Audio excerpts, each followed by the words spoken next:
Assalamualaikum warahmatullahi wabarakatuh. Perkenalkan, nama saya Indonesia Putra dengan NPM 24783113. Saya akan menjelaskan tentang materi dari dosen saya, itu pengenalan jaringan komputer yang ini. Bisa pakai penjelasan GPT juga karena biar lebih cepat dan lebih jelas. Dari yang pertama itu adalah ISP, Internet Service Provider. Yang ini ISP ini adalah penyedia internet, contohnya IndiHome dan lain-lainnya. Itu ISP ini memberikan public IP address kepada router agar bisa berkomunikasi dengan internet global. Di gambar ini adalah IP-nya kayak 82.10.250.19. Dan router ini berfungsi untuk meneruskan koneksi internet dari ISP ke perangkat rumah, membagikan internet ke banyak perangkat seperti laptop, HP, PC, printer, memberikan private IP address kepada perangkat dalam rumah. Contoh di IP private di bawah provider ini adalah ini IP-nya 19.192.168.0.1. Habis itu router ini melakukan NAT atau Network Address Translation, yaitu memperterjemahkan banyak IP private agar bisa keluar dari internet lewat satu IP public. Terus yang ketiga itu perangkat dari jaringan LAN, ini kabel LAN. Setiap perangkat mendapatkan IP address pribadi private IP dari router di sini. Contohnya kayak laptop, WiFi dan lain yang ini semuanya dapat. Habis itu fungsi IP adalah agar perangkat bisa saling terhubung di dalam rumah, terhubung semua, berbagai file, mencetak printer, bermain game yang ini PS, bermain game multiplayer lokal, dan mengakses internet melalui router. Misalkan ini dia terhubungan melalui koneksi. Cara kerja. Habis itu bagian kedua, cara simpulan dulu. Cara kerja ISP memberikan router public IP, router memberikan perangkat private IP-nya, ke sini. Setiap perangkat terhubung lewat kabel internet atau WiFi. Router mengatur jalur komunikasi antar perangkat. Router menerjemahkan koneksi private publik saat perangkat mengakses internet. Jadi kesimpulan dari gambar ini, struktur jaringan rumah sederhana menggunakan router yang menghubungkan agar perangkat melalui LAN ini, LAN area network, dengan IP private ke internet melalui public IP-nya ini. Bagian kedua, gambar kedua. Nah, gambar kedua itu skema IC1 dan IC2. Ini nanti saya akan jelaskan di aplikasi Cisco-nya. Habis itu kabel UTP. Gambar menunjukkan kabel berwarna biru.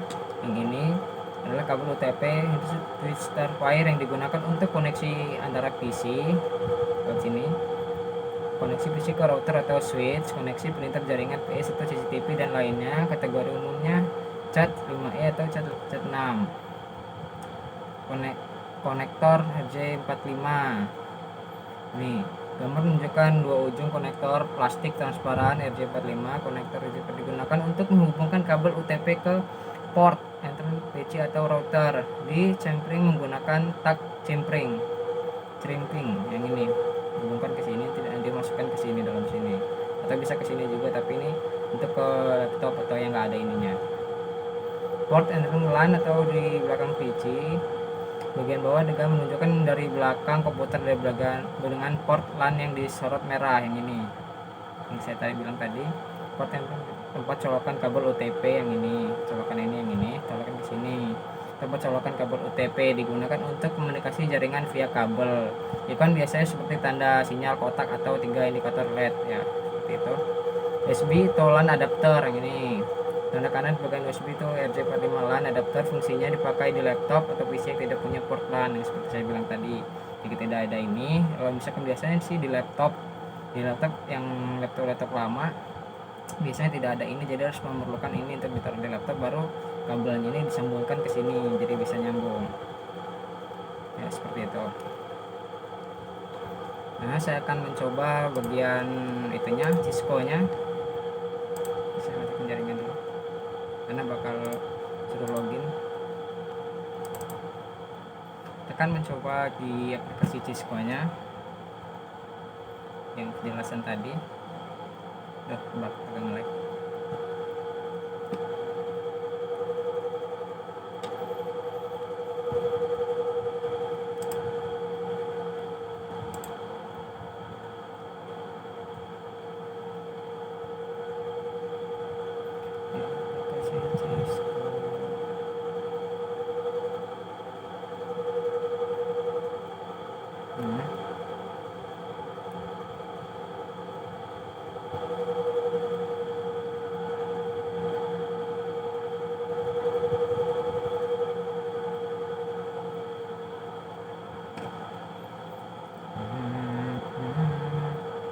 Kita akan menunggu dulu loadingnya karena di laptop saya agak lama, agak lemot.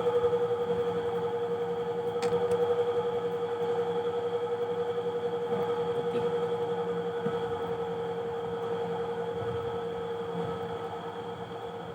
Oke,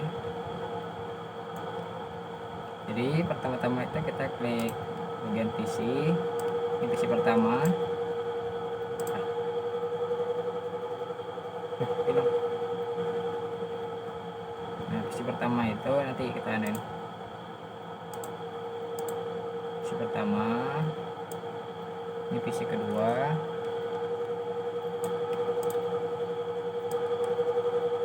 ini kita kasih apa namanya, di desktopnya kita kasih IP dulu. IP nya misalkan 119 yang tadi titik 168 192.168.1.1. Habis itu kita enter ya, bisa kita silang. Habis itu PC kedua ini kita isi juga di bagian desktopnya. Nah, seperti tadi 192.168.1.2 titik, udah kita enter. Nah, habis itu kita bagian masuk ke desktop lagi. Ini sudah dibuatkan di IP-nya. IP sudah kita buat dua-duanya. Habis itu kita pakai ini yang kabel listrik ini kita sambungkan. Ini kita sambungkan, kita sambungkan ke sini, ke PC ini. Jadi dia sudah menyambung. Nah, mari kita coba itu di bagian PC kedua ini. Kita sambungkan, kita jalankan di bagian sini. Kita ketik ping 192.168.1.2. Kita enter dan dia bisa berhasil. Dan jika saya membuat di sini apa namanya, di desktop bagian ininya IP-nya saya hapus. Nah, saya hapus lah misalkan. Nah, itu saya command prompt ini saya coba lagi kayak yang tadi ping 192.168.1.2. Enter. Ya tidak bisa karena alamat IP-nya tidak ditemukan, dari ini ke sini itu tidak ditemukan. Jadi makanya harus dipasang alamat IP-nya di IP configuration ini. Yang tadi 192.168.1.2. Yang tadi ini enter. Udah lagi ke command prompt, kita ketik lagi kayak seperti tadi ping 192.168.1.2. Terus kita enter. Apakah bisa? Nah, dia bakal bisa karena dia dari PC 1 ini ke PC 2 ini dia kayak terhubung dari IP tersebut. jadi ada alamatnya gitu loh. Kalau misalkan tidak ada alamatnya seperti tadi, dia tidak bakal terhubung karena bakal mencari kok nggak ada gitu. Jadi sepertinya seolah-olah seperti mengirim barang tapi dari IP satu ke sini tuh nggak ada, jadi nggak ketemukan alamatnya. Tapi kalau di sininya ada alamat, ada IP-nya, jadi bisa ketemu, jadi bisa terhubung begitu. Itu aja dari saya. Sekian dari saya. Assalamualaikum warahmatullahi wabarakatuh.